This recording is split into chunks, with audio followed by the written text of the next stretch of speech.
ಅದು ಸರಿ ಮಚ್ಚ. ನಿನ್ನ ಲವರ್ದು ಬರ್ತ್ಡೇ ಇದೇವರಲ್ವಾ, ಅವ್ರಿಗೆ ವಿಶ್ ಮಾಡಿದ್ಯಾ? ಲೇ, ಅವಳ ಹೆಸ್ರು ಮಾತ್ರ ಎತ್ತಬೇಡ ಕಣ ನನಗೆ. ಯಾಕೋ, ಏನಾಯ್ತು? ಅವಳ ಹೆಸ್ರು ಎತ್ತಬೇಡ ಅಂತ ಹೇಳ್ತಾ ಇದ್ದೀನಿ ಅಷ್ಟೇ.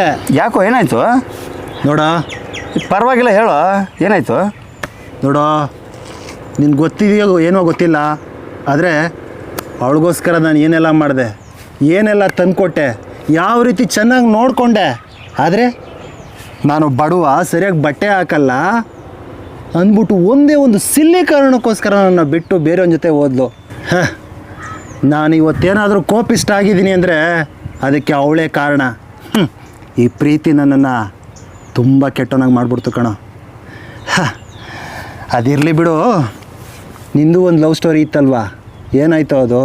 ನಿಜ ಕಣೋ, ಅವಳನ್ನು ನನ್ನಿಂದಲೂ ಮರೆಯೋಕ್ಕಾಗ್ತಿಲ್ಲ. ಅವಳು ಹೋದ್ಮೇಲೆ ನಾನು ಸಹನೆ ಕಲ್ತಿದ್ದೀನಿ, ತಾಳ್ಮೆ ಕಲ್ತಿದ್ದೀನಿ, ಮತ್ತು ಪಾಠನೂ ಕಲ್ತಿದ್ದೀನಿ. ಒಂದು ತಕ್ಕ ಮಟ್ಟಿಗೆ ಸಾಧನೆಯೂ ಮಾಡಿದ್ದೀನಿ. ಇಷ್ಟಕ್ಕೆಲ್ಲ ಕಾರಣ ಅವಳೇ ಅಂತ ಹೇಳಲು ನನಗೆ ಖುಷಿ ಆಗ್ತಿದೆ. ಈ ಪ್ರೀತಿ ನನ್ನ ಬದುಕಲ್ಲಿ ಎಲ್ಲರನ್ನೂ ಪ್ರೀತಿಸೋ ಹಾಗೆ ಮಾಡಿದೆ. ತಪ್ಪೆಂದು ಬೈಯುತ್ತಿದೆ ನನ್ನ ಹೃದಯ.